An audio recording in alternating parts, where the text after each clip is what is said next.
connection failed or media activity ceased. Okay, we're live now. Try it again.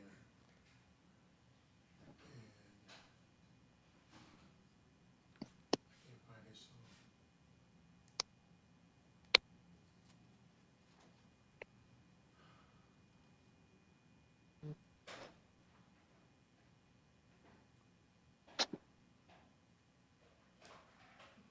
I can't find your song. Is there a room code? No. You need to turn your camera on. Oh, here it is.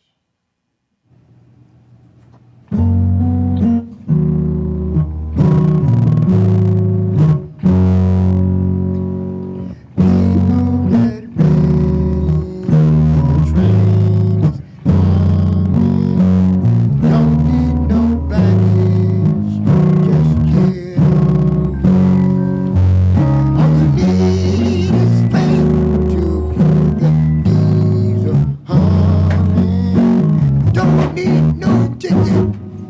You just thank the Lord. Welcome, viewing audience and listening audience, to the People Get Ready video podcast Zoom. Today, we have some hot breaking news. And we have with us today our host, our illustrious host, Miss Candace Jones, who will explain to us today how free works with Snap Partners. Miss Jones, the floor is all yours. Thank you, Reverend Fair, and thank you for that great introduction. Yes. So, you've probably heard me talk about Snap Partners over the past several months, and with Snap Partners, you can join Snap Partners for free, and you have access to various different divisions or verticals or subsystems. I'll call like Snap Financial, Snap Energy, Snap Health Insurance. You have access to all those to be able to help not only yourself, you can help family, friends, businesses, help them to, for energy, lower their energy costs. For business also, the ERC program. You can help them out. You can make money, commission off of each one of those. And again, you signed up for free and you can stay for free. It doesn't cost you anything to stay with Snap Partners going forward. So that's how the free works. Sign up for free and stay for free. And I'm going to talk a little bit later in the podcast a little more about those divisions and those verticals that are available. Okay. At this time, our listening audience and viewing audience, I want to bring to you our producer, CEO, and president of the People Get Ready video podcast, Zoom, with none other than the legendary political guru, Mr. Charles E. Bibb himself, all the way from East Cleveland, Ohio. We have Mr. Charles E. Bibb by the way of Bradenton, Ohio. Take it away, Mr. Bibb. All right. Thank you, Reverend. You're in fine shape. You're fine shape. Good introduction.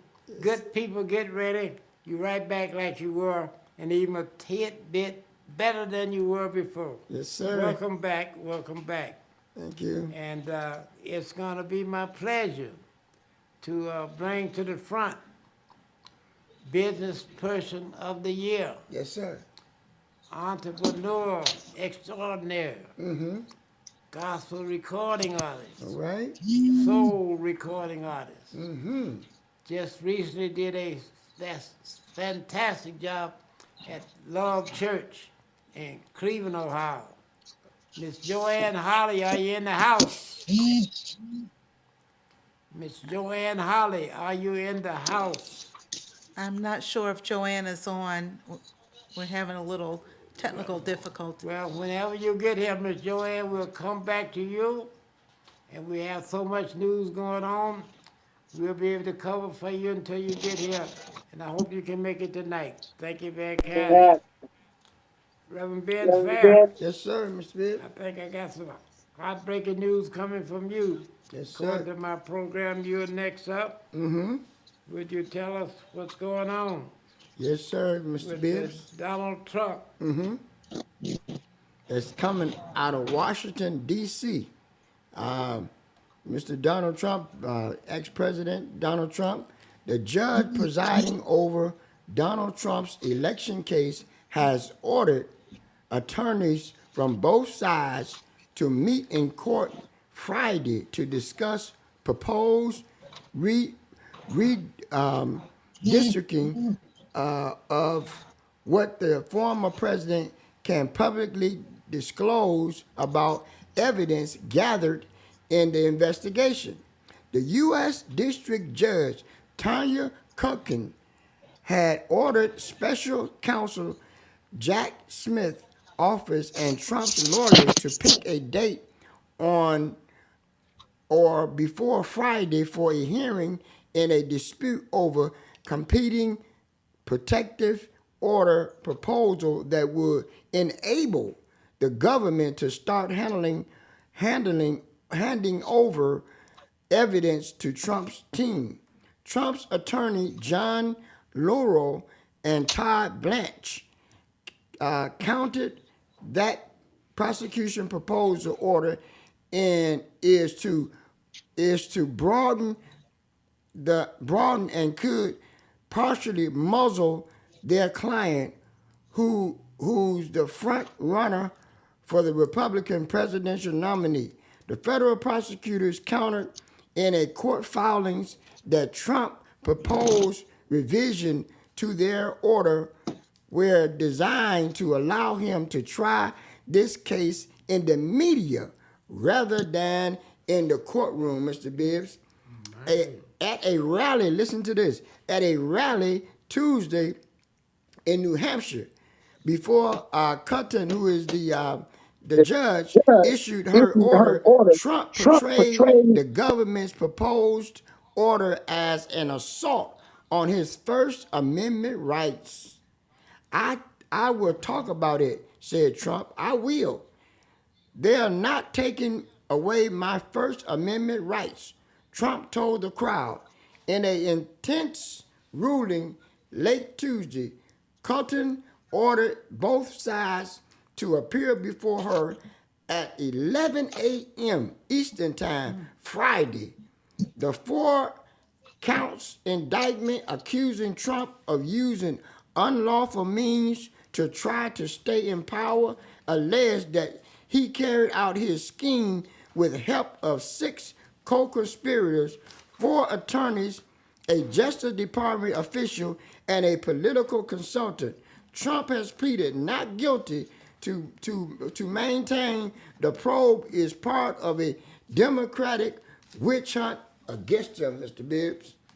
My goodness. Well, now, did I understand it say they both have to be in the judge's courtroom this Friday This Friday at 11 a.m.? at 11 a.m. Eastern Standard Time. Well, Reverend, look like you're gonna have Trump for the next year and a half. Because every week I have to say you got to bring that report Yes. next week about what happened in the courtroom on Friday. Yes. And listening to national cable stations all over the place, I'm told more than likely she will lay down the rules on what's gonna happen if you break the rules. Ooh. And so we'll be watching out for that. She's not gonna give any penalties this time. Because when Trump appeared last week, he appeared before the magistrate, and the magistrate gave him what he could do and what he couldn't do. Now this federal judge, Yes. who just happened to be African American Yes. and just happened to know her business and just happened to don't play at all. Right. Federal judge Right. don't have no term of office. Lifetime. She don't have to run, Rep. Wow. So she gonna lay the rule down this week. And we'll see if that tip from United States cable companies holds true. And so keep your computer and your internet and all together to bring us that report, if you don't mind. We'll do, Mr. Thank Mayor. you, very Yes, sir. kindly. Now, Super Bowl Junior, I call it, because it was the only election in the United States of America yesterday. The state of Mississippi had their regular primary election, but no special election. The other 48 states didn't have anything. So the reason I'm telling you that is we had 100% of the media covering Ohio. And those who had the opportunity to look at it on television, the major media came to Columbus, Ohio, the night before. And they stayed all day, election day, feeding into them other stations, and all night last night, wondering what was going to happen. The whole country was watching because this affects the Republican, Democratic presidential race next year. And it affects the House and the Senate. It affects what state's gonna go red, what state's gonna go blue, and if any of them gonna be in the hole, what color they are now. So we had to make a special program on for a special former councilwoman from the city of Euclid, Ohio, Miss Candace Jones. Would you bring us up to date on that history-making issue 1 election yesterday? Yes, I will. And yes, it was a great day, and we were able to celebrate victory at the end of that day. So for those of you that don't know, Ohio Issue 1 failed Tuesday after the voters went to the polls for the August 8th special election. So for those of you that don't remember or weren't aware or maybe didn't get out to vote, the special election was to try to pass a new constitutional amendment instead of the 50% plus one to make it 60% in order for a constitutional amendment to pass. Well, I'm here to tell you that did not pass, so we are still at the 50% plus one in order for a constitutional amendment to pass. And I was going over the statistics for, and these are unofficial results right now until the Board of Elections and the Secretary of State certifies the final results. So the unofficial results are that there was 57% no on issue 1 and 43% yes on issue 1. So the noes won it. So out of those, Wait a minute, let me make sure I heard you. Reverend Fair, Yes, sir. the Republican Ohio General Assembly put this issue on the ballot and called for a special election, which last year they said they weren't going to have any more special elections because it cost $20 million to have a special election with one issue on the ballot. right, But they thought they could do a trick. So what the law they passed last year, they took it back and made that we would have just one more special election in August, and that was the one yesterday, August 8th.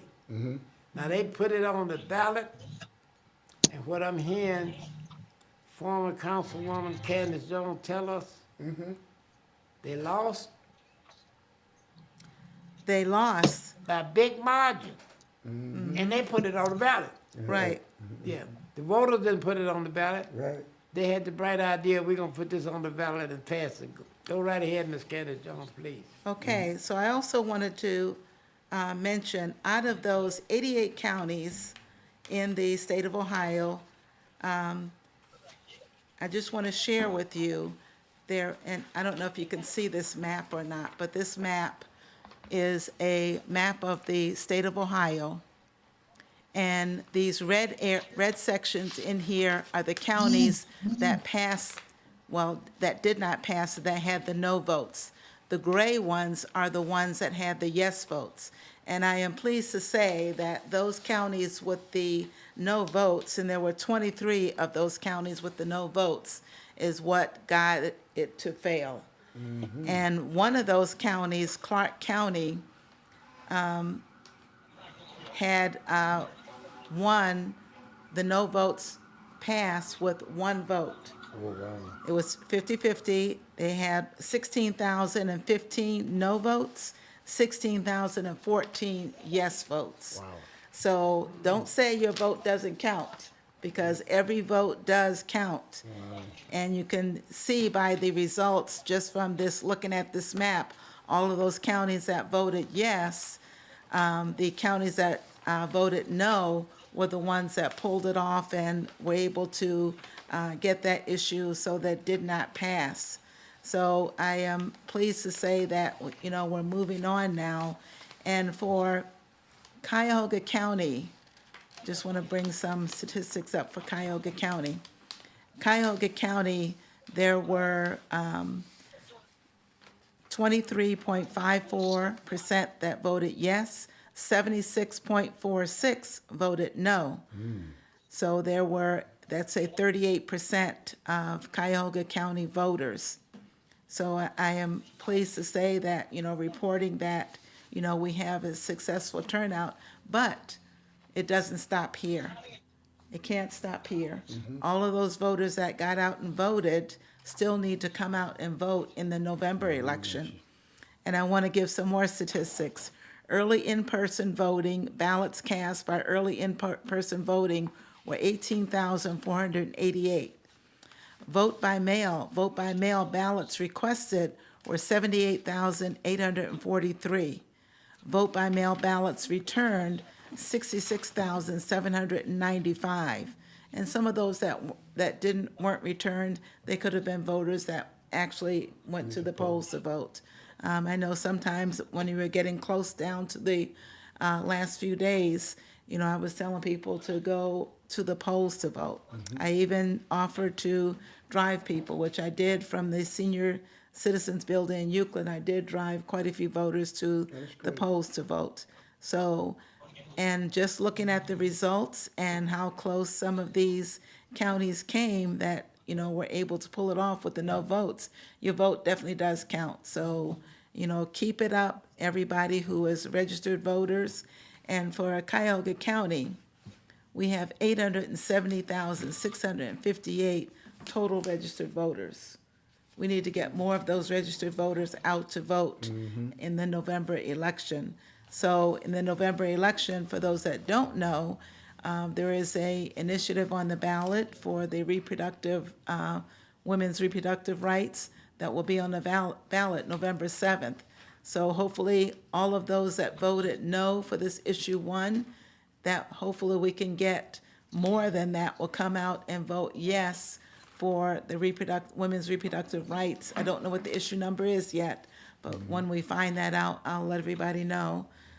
So all of those 700,000 people that signed petitions for the women's reproductive rights, we need to get out and vote yes for that issue in November as well. So more to come on that information. All right, Ms. Candace Jones. That was a very good report, and we have to be cautious. It was just the first round, Right. first half. We got the second half coming in November. And this is what they wanted to stop, really, what's happening in November. Right. That's why they moved the goalposts, to make it more difficult. But the piece that we have in place now, the 50+1, it's been there 100 years. Right. But they just wanted to use a trick to try to take it out Abolish it. and make it 60% instead of 50+1. And we whooped them, and we whooped them good.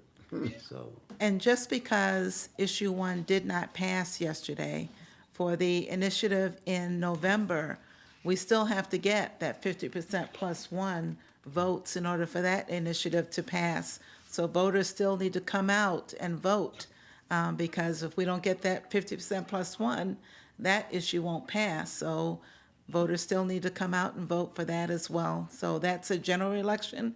So hopefully we'll get the turnout that came out for the August election, double or triple the number that came out for the August election. Okay, so we're clear.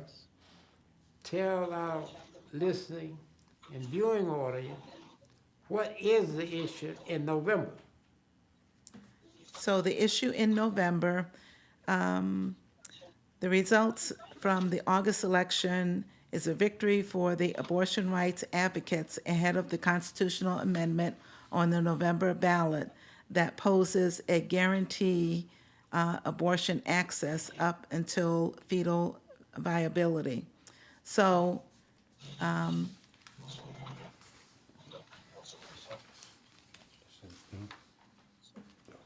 Just keep reading Reverend Fair has given me some notes, so, All right, that's what we do. right. We're here to give you the latest information. it. Yes, sir. Yeah. So this issue one was trying to, as a attempt to weaken the voters' voices and further erode the freedom of women to make their own health and care decisions. Ohioans spoke loud and clear that tonight democracy won. Last night democracy won. The details. Issue one would have raised the passage and threshold to make it 60%. We made sure that it didn't do that. The state of play, abortion and voting right groups, let me skip down. I will come back with more details as far as what that initiative, what it means. But what it does mean, what in general terms it means is that women will have, or families will have the right to choose the health care for their reproductive systems. If there's a health issue or a concern that they can't carry the pregnancy to term, they now have a right to whether they should terminate or not. Young women who get raped and now are pregnant, they now have a right to be able to terminate that as well.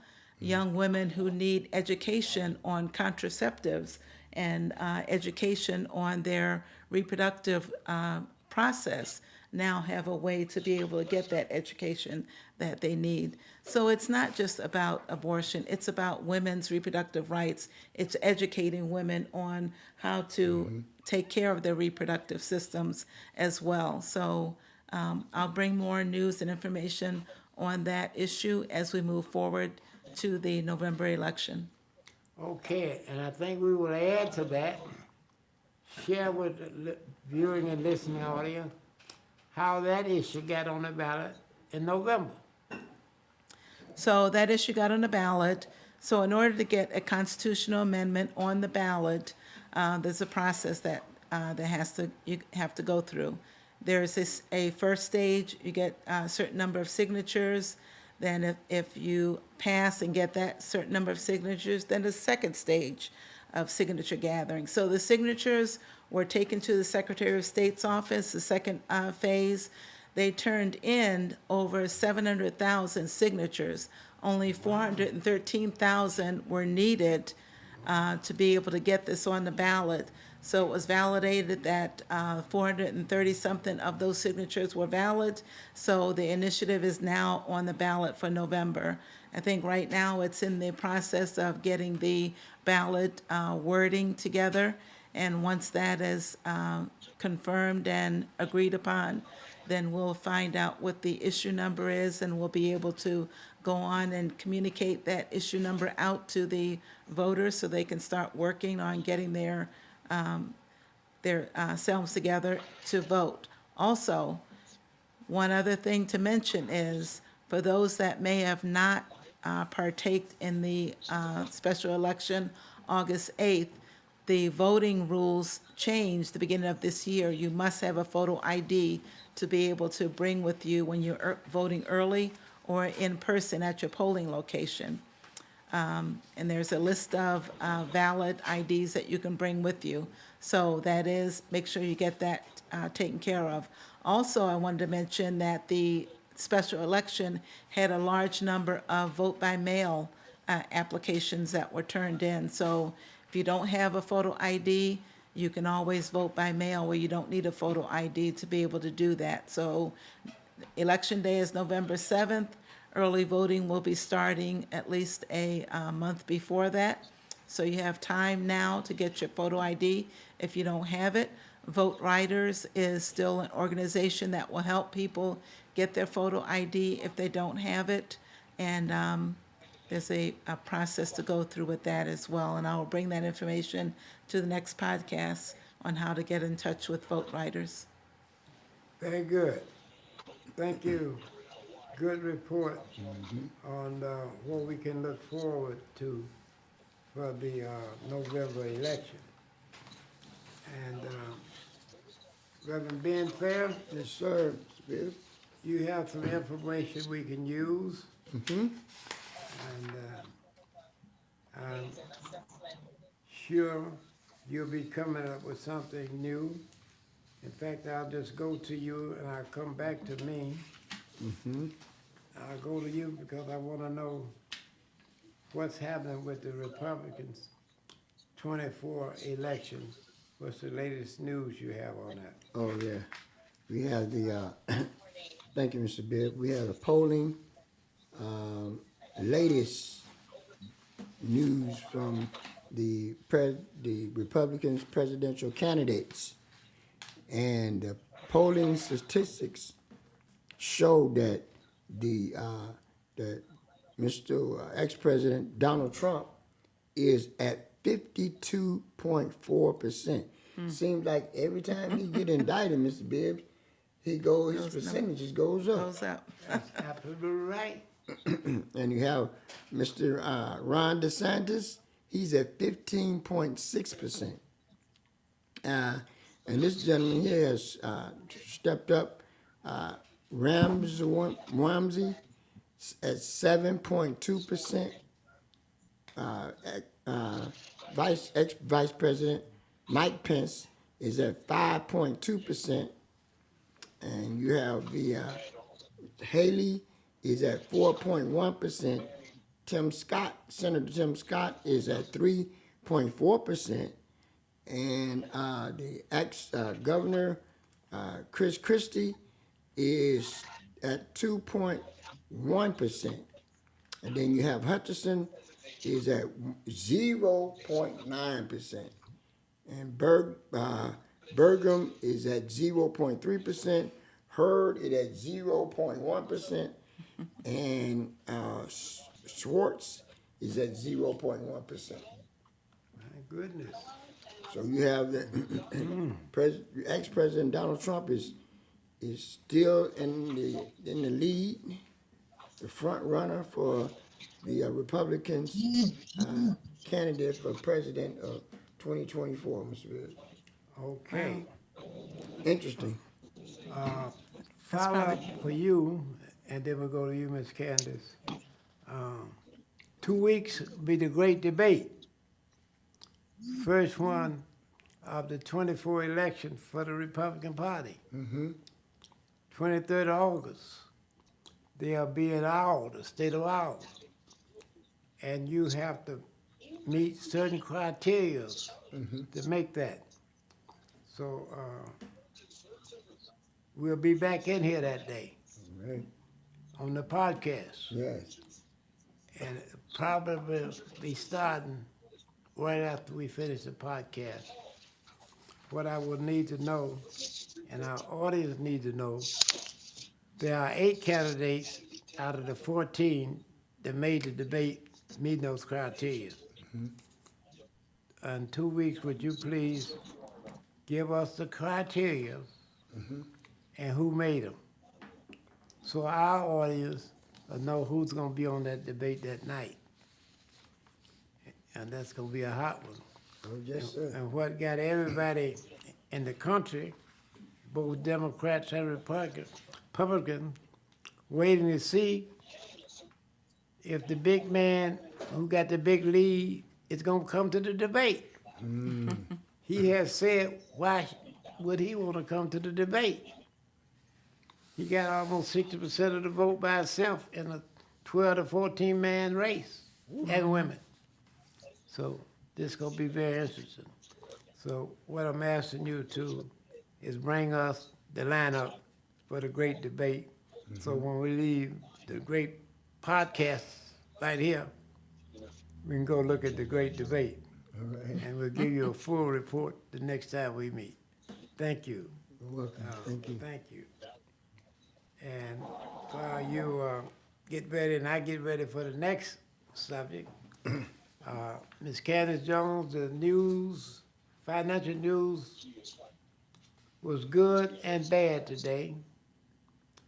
We're supposed to be easing out of this slump we had with the financial situation we're in. But the gas is the gasoline is continue to go up. And Reverend, they just set an all-time record for credit cards. For the first time ever, it's $1 trillion on the people's credit cards right now. $1 trillion. Because they don't have the money. Debt. So Trillion that debt. everybody is maxing it out on their cards. So this is unusual times. Gasoline is going up.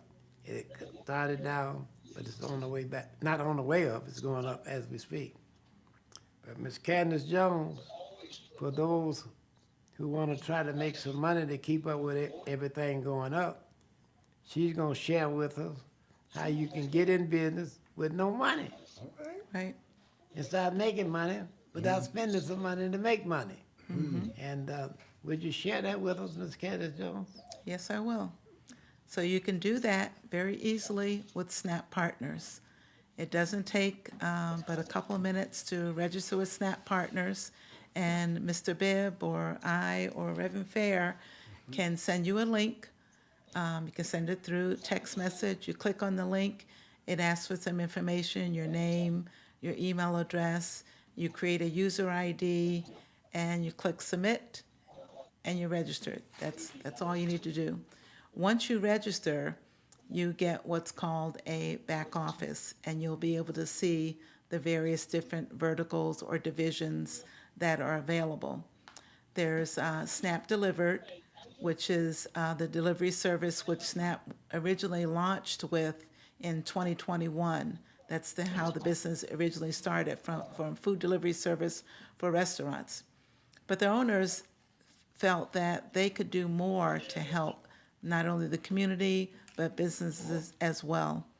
And that's when Snap Financial came about, and that's with the ERC program, Employee Retention Tax Credit, where a business can get up to $26,000 per W-2 employee credit based on the employees they had employed in 2020 and 2021. So if you know any businesses that, fit that, where they had employees employed at that time, get them registered with Snap ERC, and just announce it was announced on the Snap call that I was on. Originally, they were taking businesses that had between 10 and 500 employees. It was just announced last night.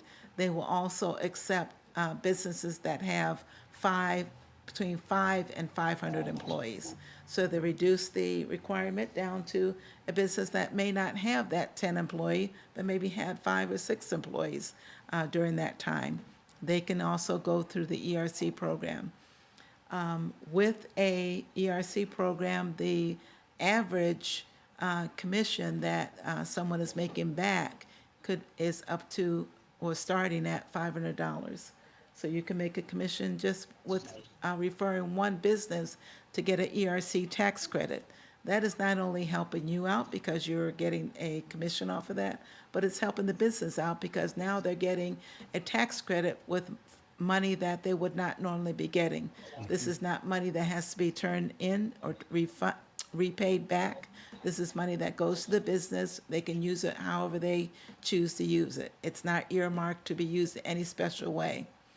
So some of the other new divisions that were announced this year is Snap Energy. So for those of you that are in the state of Ohio, you know your energy rates went up starting June 1st for gas and electric. Well, Snap Energy can help.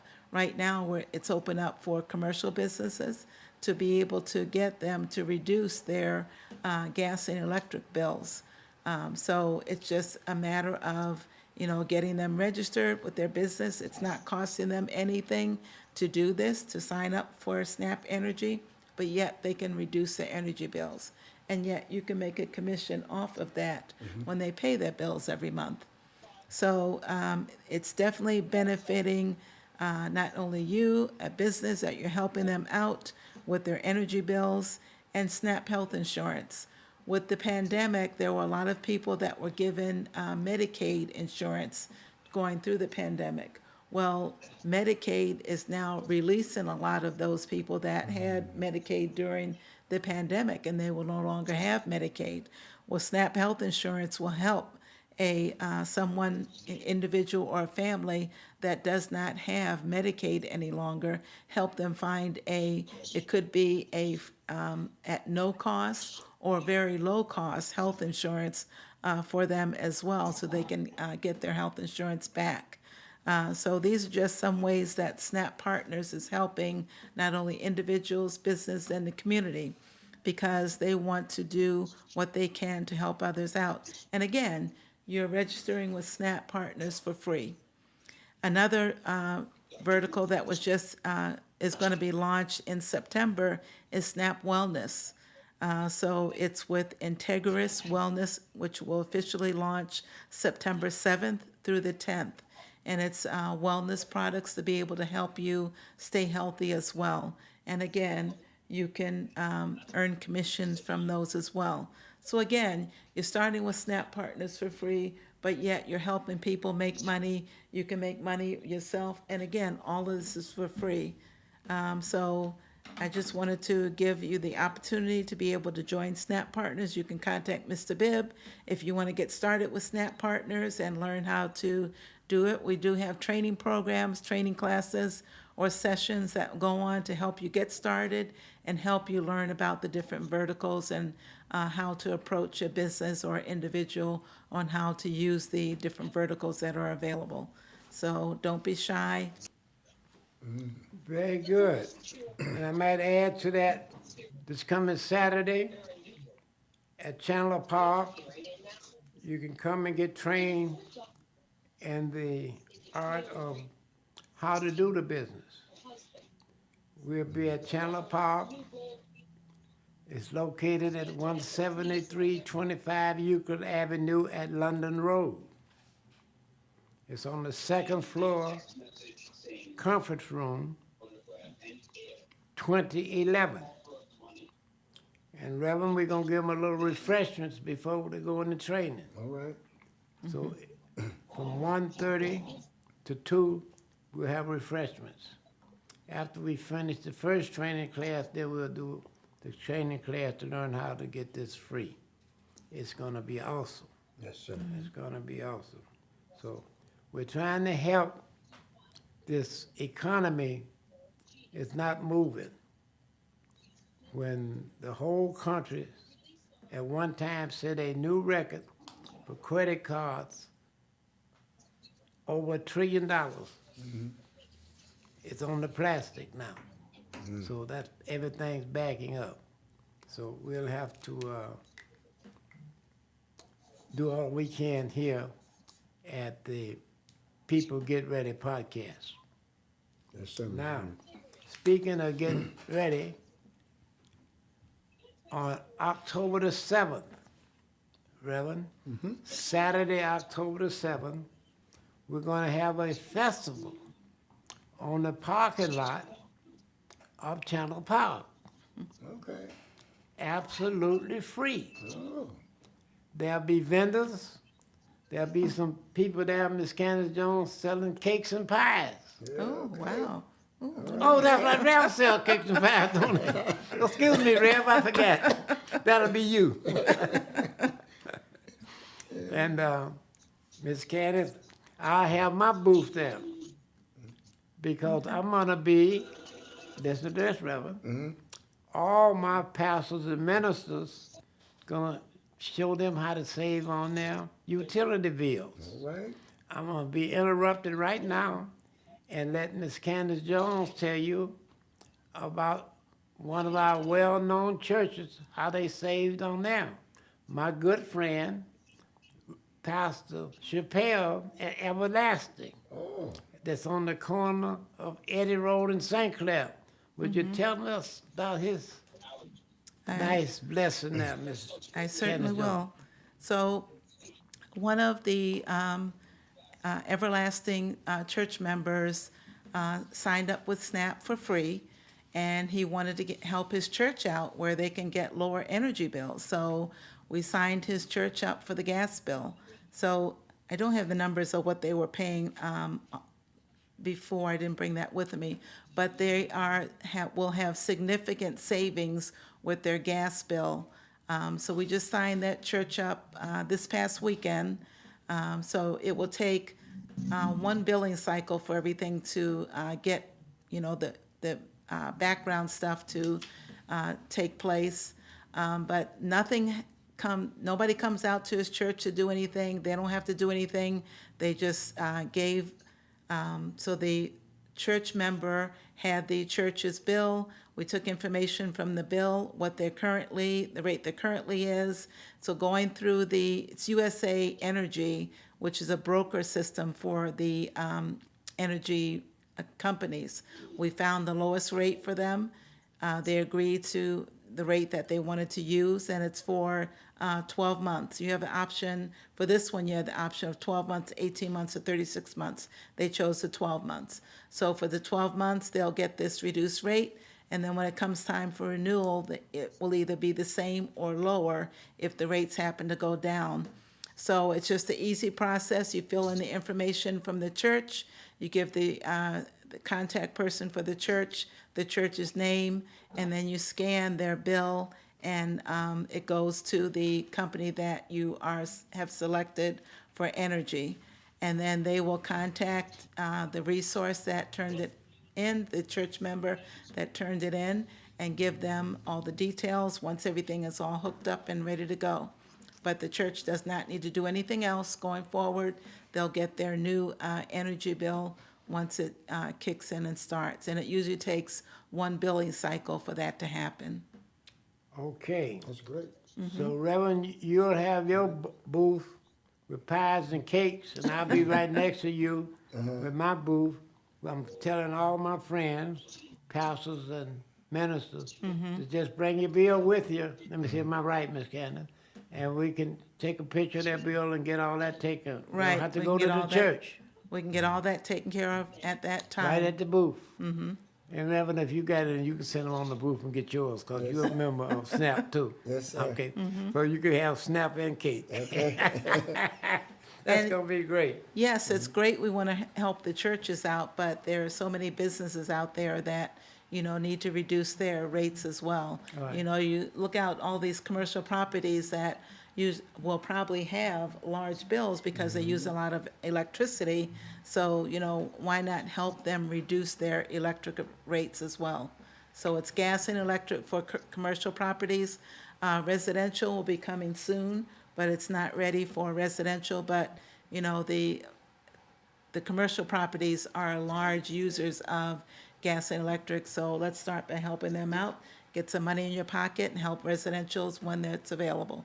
Thank you, Miss Candace Jones. I like what you just said about businesses. We're gonna develop a flyer, Reverend. Fill this flyer out, bring it to our event, and your bill, and you can handle that right there. Right. Right there, very good. Now, put that down. All right, that's right on time. Mr. Tony L. Walker, who's a candidate for council out in the city of Richmond Heights, is supposed to be here tonight, but and he couldn't be here, something happened, and things happened. So what he was gonna talk to us about, you can tell us about the first one there, Reverend, that I had asked you to speak about earlier. One of the subjects he had, I don't know which one it is. About the, Out of the 3 sheets we gave, you have one, and Okay. About the fire in Hawaii? Yeah. Okay. You have the Honolulu, Hawaii, a wildfire, Mr. Bibbs, tore through the heart of Maui on Wednesday with alarming speed and ferocity, destroying dozens of homes and businesses in a historic tourist town, killing at least 6 people and injuring at least 24 others, and forcing panicked residents to jump into the ocean to flee the flames. Fire was spread in Lahaina town, including on Front Street, a popular shopping and dining area. The county of Maui spokesperson Manana Martin said by phone earlier Wednesday. The photos posted by the county overnight showed a line of flames blazing across an intersection and leaping across buildings in the town center that dates to the 1700s and is on the National Register of Historic Places. The arsenal video from after sunrise revealed the entire block of buildings reduced to ashes and thick smoke in the air. Do not go to Lahaina town, the county tweeted hours before all roads and out of West Maui biggest community were closed to everyone except emergency personnel. More than 2,100 people spent the night in a evacuation center. My goodness. It had a bad fire there, Mr. Bibb. Yeah, and I happened to catch that on NBC and CNN, and everybody had to evacuate. Second largest island in Hawaii, Maui. And the reason it was so bad, the fire came at night when everybody was asleep, so they didn't get a chance to do any preparation. And now this is right up to date. This just happened last night. Yes. Thank you very kindly. Vacation spots for Yes. yes. Vacation spot, right. Historic places. Right. Were burned to ashes. Now, Ms. Candace Jones, you had some information from Brother Ray, not Brother Ray, Tony L. Tony. Walker. Yes. You were going to share with us. Right, so I have information on the Shaker Square apartment landlords get evicted from federal court in nuisance abatement case. So a federal judge has remanded the civil nuisance abatement case against 8 owners of the residents at Shaker Square apartment buildings back to Cleveland Municipal Housing Court. In March, the out-of-state landlords sought to have the case moved to the U.S. District Court after the city of Cleveland sued them over deplorable living conditions for tenants in the residence at 12701 Shaker Boulevard and their companion buildings, the Vistas, at 12500 and 12600 Shaker Boulevard. On Thursday, August 3rd, Northern Ohio District Judge Charles E. Fleming settled the question of jurisdiction in a ruling that sided with the city, agreeing that the federal court lacks subject matter jurisdiction in the case. Local officials and tenant justice organizations hailed the decision as a big victory for the city. The apartments were in such terrible condition that the city took the aggressive step of asking City Cleveland Housing Court to take away control of the buildings from the owners and to place control with a court-appointed receiver. Cleveland's Chief Legal Officer Mark D. Griffin said in a release announcing the ruling. Fleming took into account the city's contentions that the owners stepped in and started collecting more than $150,000 a month in rent in buildings that bought without performing and due diligence prior to purchase in the late 2021, early 2022. For that matter, they owed $102,000 in back taxes, but that spring, as well as other $100,000 in water and sewer and electric utilities.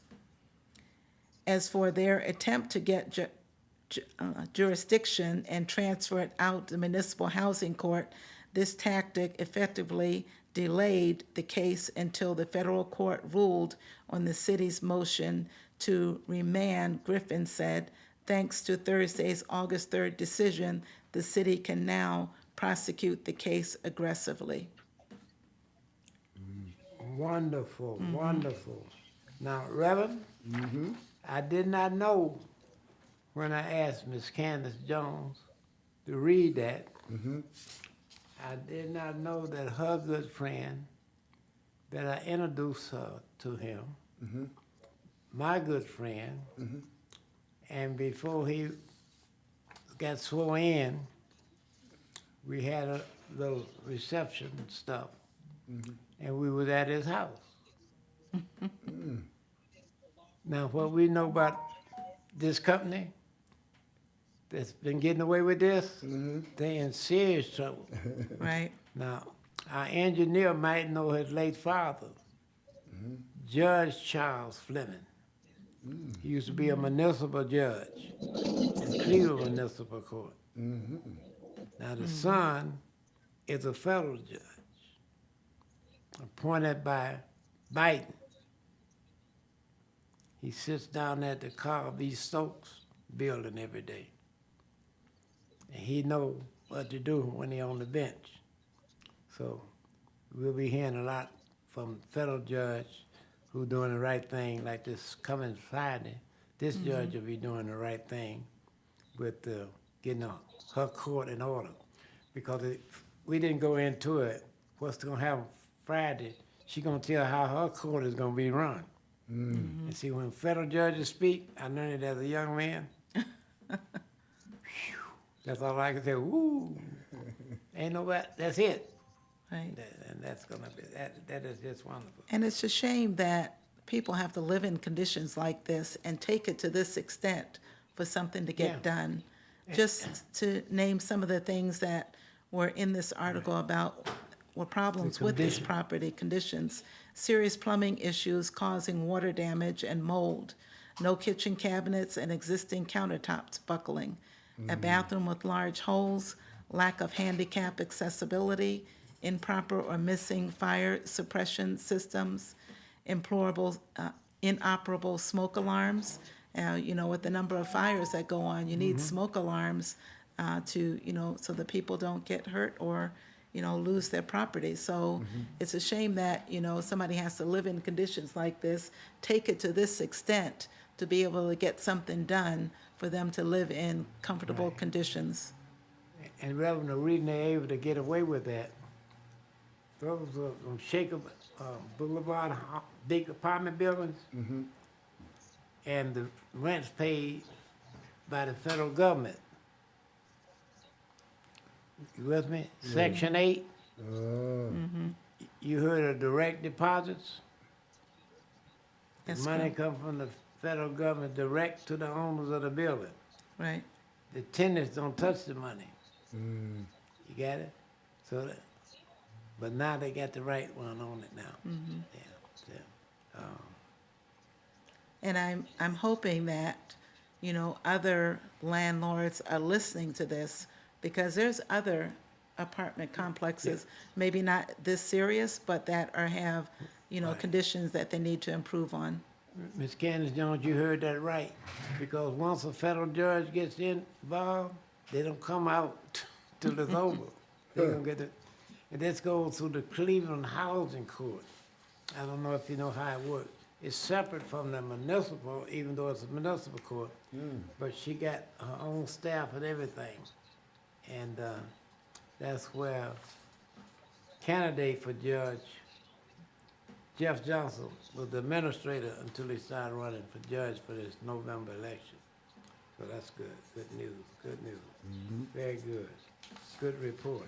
Yes. Thank you. And back to that'll be October the 7th, uh, Saturday, October 7th, festival at the Chandler Park Lot, 17325 Euclid Avenue. And we'll have the information, flyers, and how you get your booth space and all that kind of stuff. The time will be, Ms. Candace, from 11 a.m. to 7 p.m. You, Ms. Candace put the starting time on, I put the ending time on. So it's easy to remember, 11 to 7. And make note of that. As soon as we get all the details finished, we're gonna release a nice flyer for you. So that'll be the last of the summer activities. Thank you. Okay, next on our agenda, we did the SNAP, did the welcome. Miss, I think you did the information on the reproduction rights already, Miss Candace, didn't you? Right, I did. Okay. And have we heard from Miss Sharon Penman? No, we have not. I know we were having a little difficulty getting on earlier, but that has been resolved, but I don't see her online right now. Okay, I'll, But I do have some announcements of some events coming up I'd like to yeah, share. I have that in my space. The third part of Tony L. Walker, candidate for council in Richmond Heights, was about the Alabama legislature. They had Donald Trump to come to Alabama, and the whole legislature endorsed Trump. The whole legislature endorsed Trump. Because Trump won it last time about 30% point lead. And that's where you got the statement that you read earlier, where he said one more indictment and he'll win the election, because the 3 indictments that he already has, he's gonna win the primary, because he got almost 60% of the vote now. And when they come out of this debate on the 23rd of August, it'll be all over, because nobody's gonna be able to catch up with that 60%, because they're all in single digits, except the Governor DeSantis of Florida.